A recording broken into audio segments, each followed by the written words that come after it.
RCB Nation, namaskara, namaskara. What a wonderful, wonderful day. And Namaskara Buddhi, Namaskara Buddhi. Namaskara, namaskara. when Huge win. we at RCB have such wonderful days and we have this much success, sometimes it doesn't happen very frequently across years. We bring in the big guns.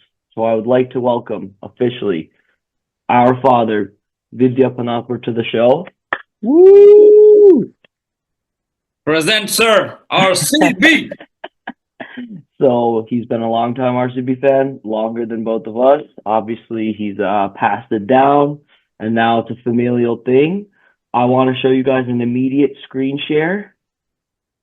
I think you'll guess what it is. Play the song. ಜೊತೆಯಾಗಿ ಸೇರಿ ನಾವು ಕೊನೆವರೆಗೂ ಹೋರಾಡ್ತೀವಿ ನಾವು ಸೋಲಲ್ಲ ಹಿಂದೆ ಸರಿಯಲ್ಲ ಎದೆ ತಟ್ಟಿ ನಿಲ್ತೀವಿ ಇದು ರೆಡ್ ಅಂಡ್ ಗೋಲ್ಡ್ ಆಗ್ತಾರೆ gold ನಮ್ಮೆದುರಿಗೆ ನಿಂತಾರೆ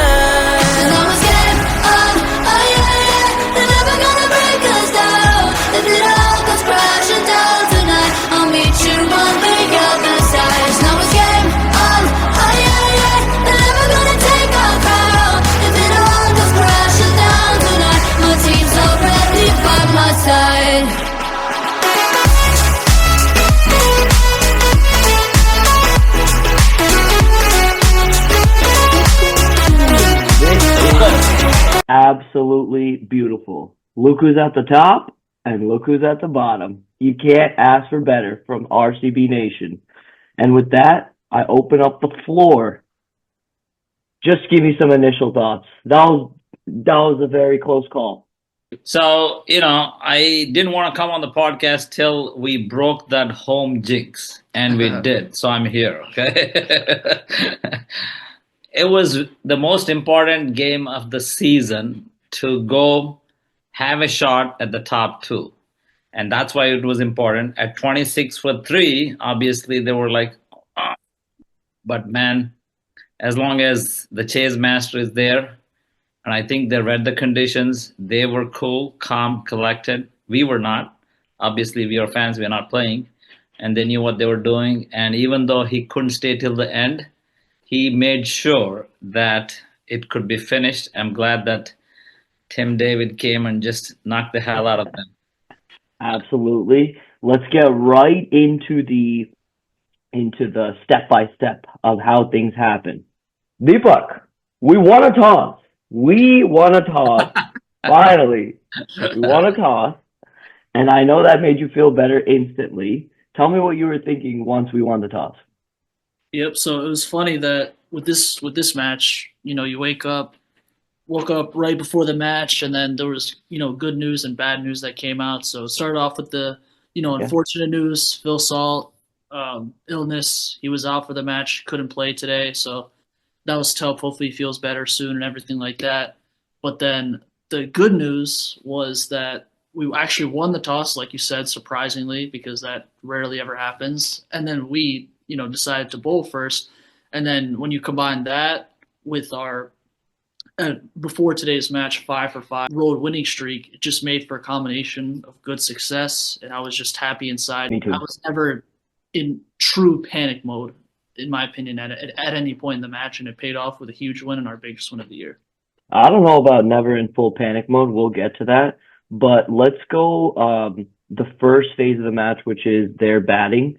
Honestly, I don't want to spend too much time on it because there was basically a little bit of a flyer of a start for 2-3 overs of Abhishek Purell. Hazelwood comes back, does his magic, gets Purell, and then from the wicket of Purell until the last 3-4 overs, it was a little bit of a lull. We kind of took the steam out of the game. That's a compliment. I'm saying the bowlers kept it tight. They were milking it around. They couldn't really find boundaries. The run rate was restricted.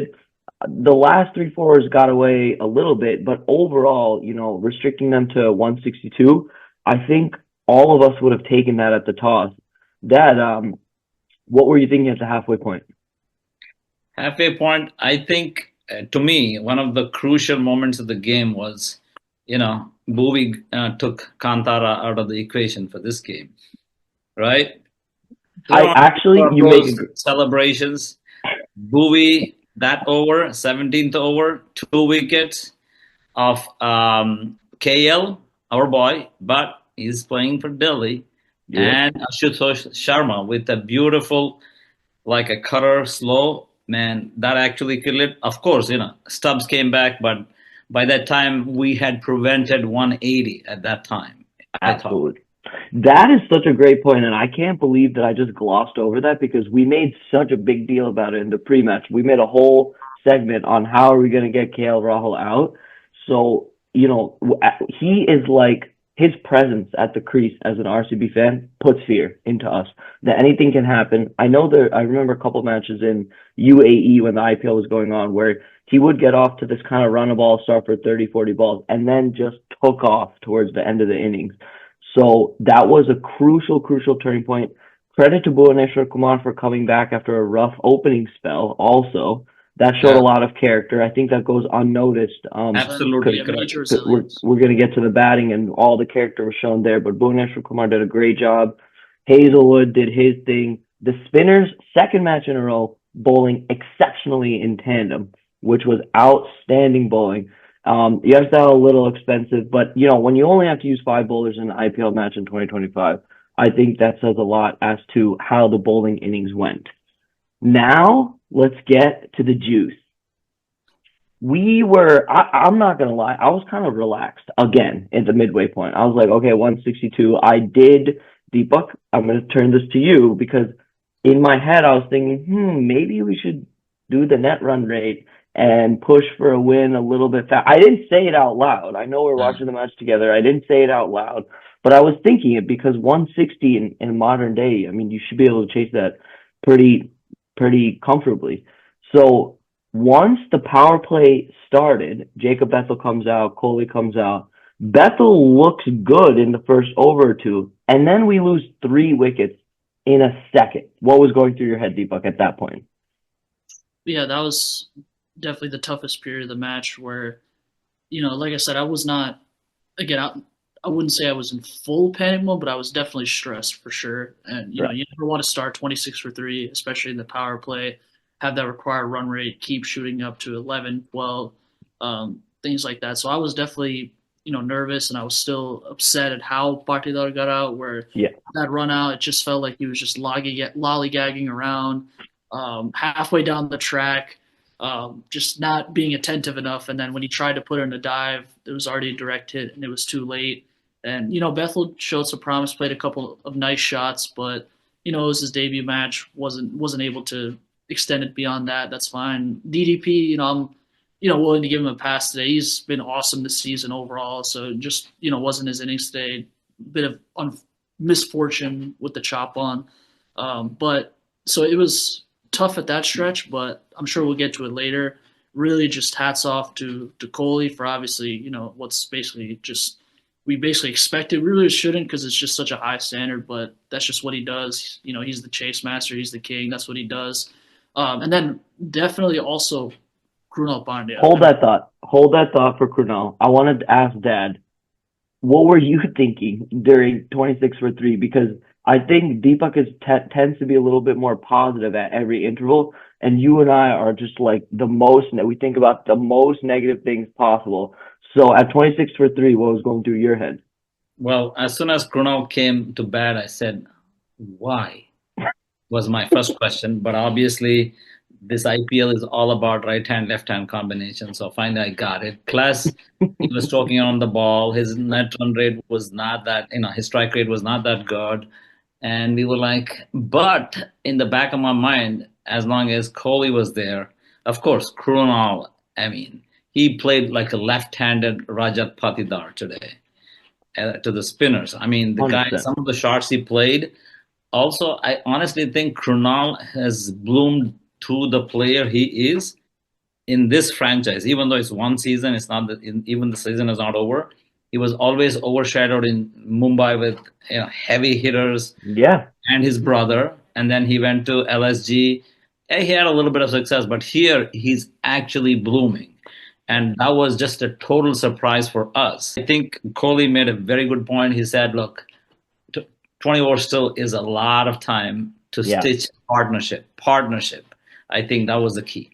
I had two thoughts when Krunal walked out.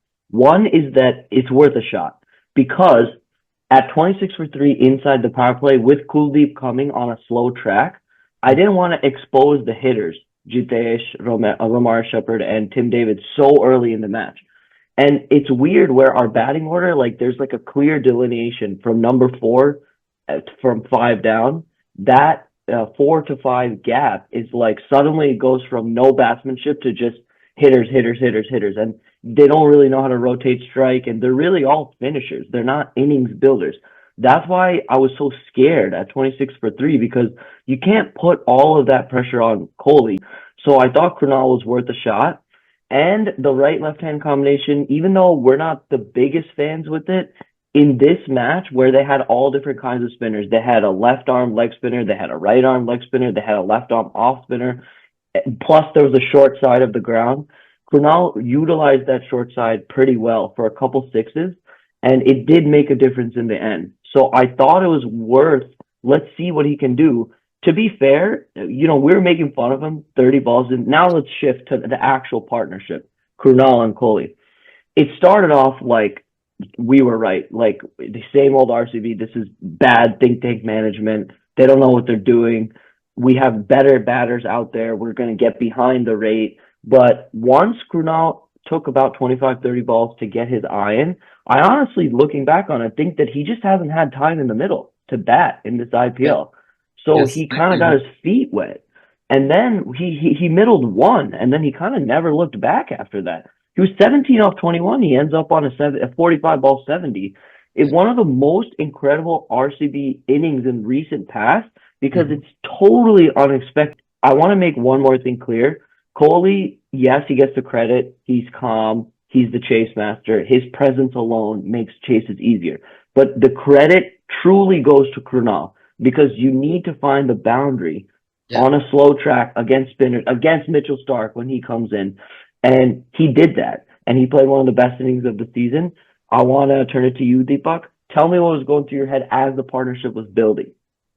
Yep. So just basically piggybacking off of what you guys had said, it started off rough. I mean, it was good at the very least just to stabilize the partnership, not lose any wickets, and just remain 3 down, build that partnership.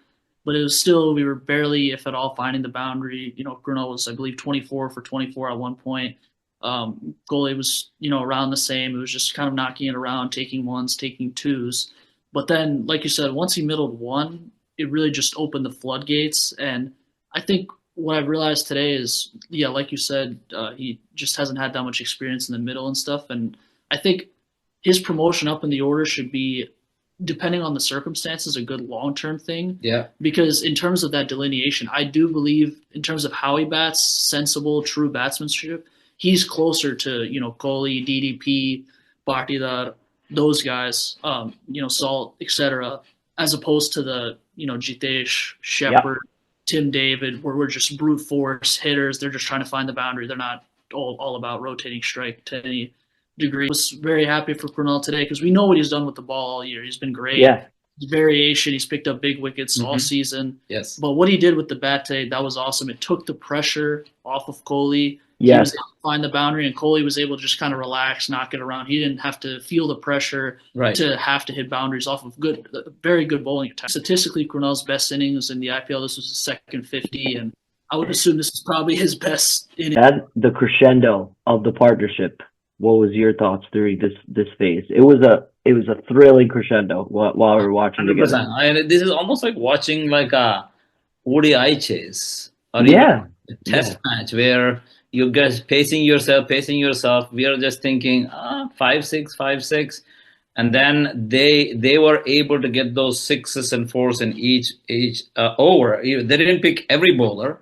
They just said, okay, we're not going to take chances on Akshar, which is a great idea because you don't want to lose wickets. Remember, we talked about the fact that you have 10 to 12 runs and over in this pitch, which was doing something, but it was not doing a whole lot. that you have rest of the batsmen to come, you still have a great chance. And Yeah. we actually played better towards the end than what we had expected. I was thinking we might won with 3-4 wickets with like last over or something. But when Tim David came, he just like bulldozed. He didn't even give a chance for Mitchell Stark to come and just knock those toe crushing Yorkers. Yes.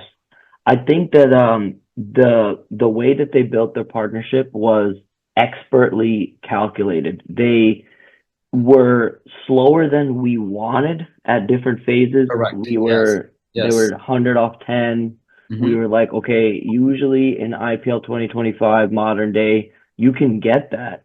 But on this track with not as many wickets in hand, it's pushing it. At one point the required rate got close to 11, and then we're trying to read Kohli's mind. Is he going to take a risk? I think you can tell a lot by how Kohli's batting about what the vibes are. Like if he's just knocking it around, he's like, okay, we got this. But if he tries to hit one, he's also worried about the rate, and he never did that. He never actually took a risk. We were always like, is this going to be the over? Is this going to be the over? Dushman Tachamira, he likes pace. Is he going to try to loft one here? He never did it, but that's to the credit of Krunal, who just step by step hit the next boundary and the next boundary and the next boundary and the next boundary. I do want to highlight a little bit of Kohli too, because this is a topic that's personally near and dear to my heart. I just hate how he gets criticized for strike rate, even when he's the orange cap and all of his runs have led to winning this season. Yeah. He's like a throwback player. He's not fast enough. He doesn't have enough shots. And like, I guarantee you one thing. I might not be an expert on the entire IPL, but I'm an expert on RCB. And if Kohli did not play his knock today, we would have lost this match. There's no doubt in my mind. So one of you take this, Deepak. What do you make of just this obsession with the Excel spreadsheet in 2025 that everybody has to have 200 strike rate and be Nicholas Pooran? There's not more than one way to play cricket. And Kohli's a valuable player. He's never in the top 5 most upstocks valuable blah, blah, blah thing that they show during every match. But to me, he's valuable. What say you? Yeah, no, I mean, 100% agreed. I mean, this is his, 69th, 50 most in IPL history. It just, it keeps setting the mark, the standard even higher, still going strong, even at his relatively, older age, but still fit, hitting the shots that he has to, basically doing what's required to win. And doing what's required. So it's at the end of the day, that's what it's about. And so I think the criticism, is overblown, especially with that, where overall, I think it just depends on your role in the team and depends on the game situation, where I think sometimes, especially, it felt like that last year or in the last couple of years where, every match there was like 230, 240 being scored. And it's like, you have to basically hit a boundary every ball, it felt like. Where now, this year it's kind of pulled back a little bit where, someone like Nicholas Pooran, who you brought up, he had such an unbelievable red hot start to the year, but he's also cooled off. You're right. Starting to see the cream of the crop rise to the top in terms of true batsmanship. And that still is a very important role in sort of establishing the foundation. Rotate strike, just the small things, the non-flashy boundary stuff to do. Yeah. And that stuff lends itself to those big time hitters that you have in the grade. Like if you're batting, I would say 5 and below, I think strike rate is a lot more important than if you're batting in the top 4, and whether that's RCB or any other team. Yeah. You want to add anything to that? I know I went on a little rant there, but I care about this. No, I think the one other thing I want to add is basically you can take it. I think it's a positive thing that Virat Kohli is the only Indian player with an Aussie mentality. Yes. Actually, do whatever it takes. Sehwag was telling about Hazelwood in the last match that he brought the Aussie mentality, 18 of 12. Now I can still do it. They never give up. You've seen that. Yeah. And they will take you to the last ball till you say, okay, this is how I win. They won't just give you on a platter. Same thing with Virat. Yeah. He's basically that I'm not going to just give it to you. I will take it. And that's a mentality which, it's a passion and it's aggression. It's controlled at times. and all of this kind of rubs on and then gives a calming effect on the dressing room. So it's very important. 100%. Well said, both of you, to that. And then let me summarize the last stage, which was the most fun. Tim David comes in. Thank you very much. 5 balls, 19 runs, and continues his great run of form. We end up winning the match at one point, 26 for 3. We chase down 163 with 8 balls to spare, comfortable in the end, 6 wickets in hand. And so we go to the top of the table, which we flaunted already. And I think that's a perfect segue to my favorite segment, especially after such a big win. State of RCB. Now, I want to be very careful here. We have been riding high before many times.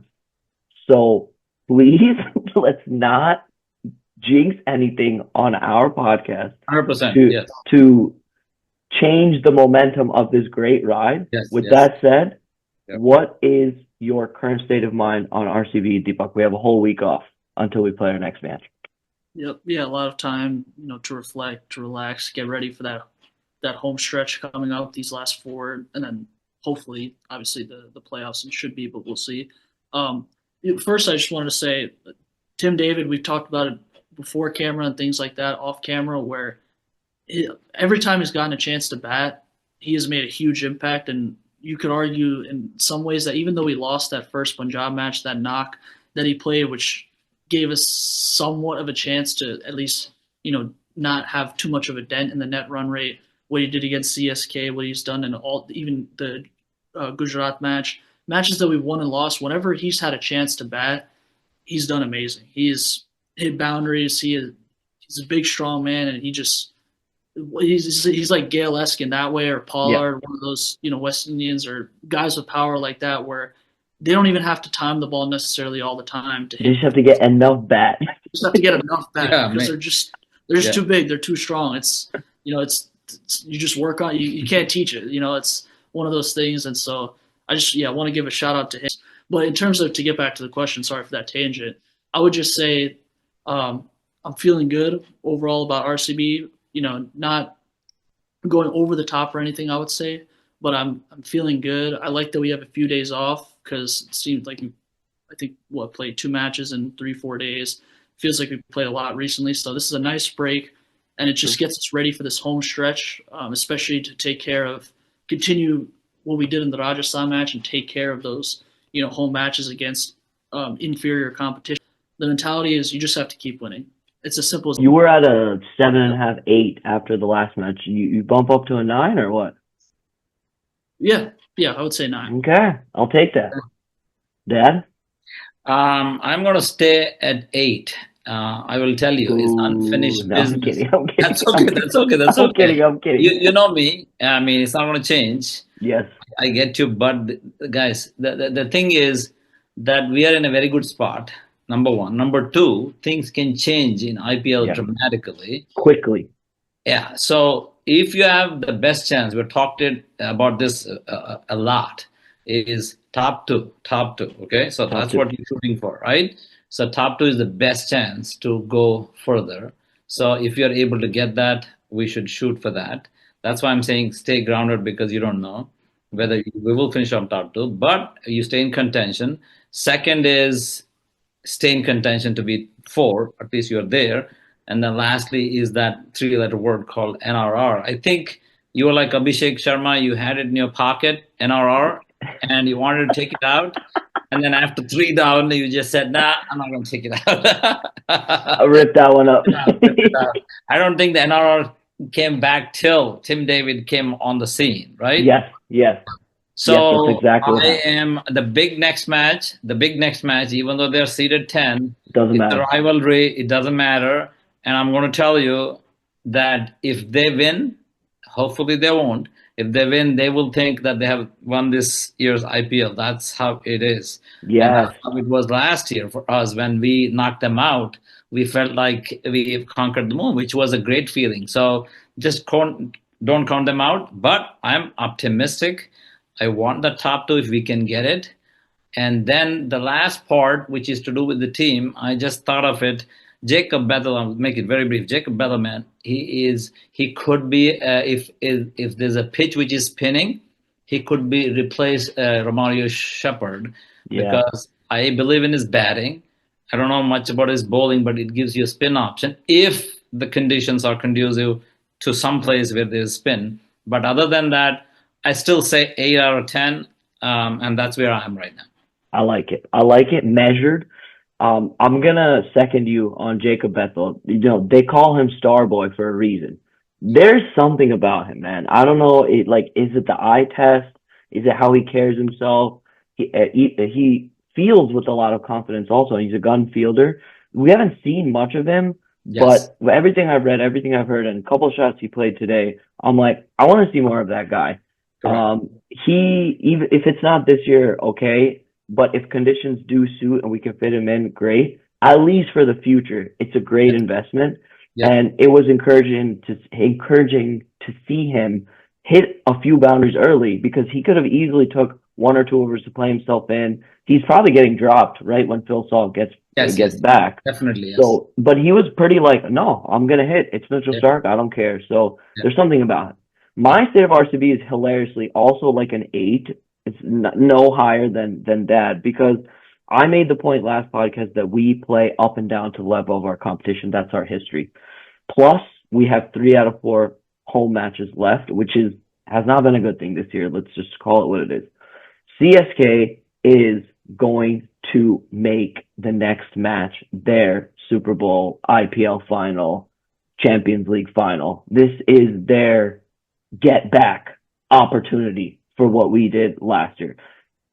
A smear campaign for our season. I know what they're thinking because this is what we were thinking last year. And we don't like them. They don't like us. And this is what goes on. I know for a fact that they're chomping at the bit to have MS Dhoni hit the winning runs in Chinnaswamy and knock us out of top 2. I know that. So that's not going to be an easy match. I also think that the other matches, KKR, LSG, even Sunrisers on the day, you just don't know what can happen. Obviously, if Kumar scores another 120 off 50 balls, you're out of top 2. And then the table is as such where you might go from top 2 to playing Mumbai Indians in an eliminator. That is really, really different paths. And so you got to be realistic with how things are looking. It's awesome to see your name at the top of the table, yes. But it's kind of fake. You know, GT has 2 games in hand. If Delhi wins their next match by a little bit of a margin, they'll go ahead of us. So there's a long way to go. And I'm an 8 because I'm so focused on top 2. Let's see how this week goes. Maybe we'll get some help. Until then, enjoy looking at us at the top of the table. And we will see you guys in about 5 days to preview round 2 of the Southern Derby. See you guys. Have a wonderful, wonderful week. Go RCB. RCB. RCB. Let's go. Let's go. 5 win. Let's get it.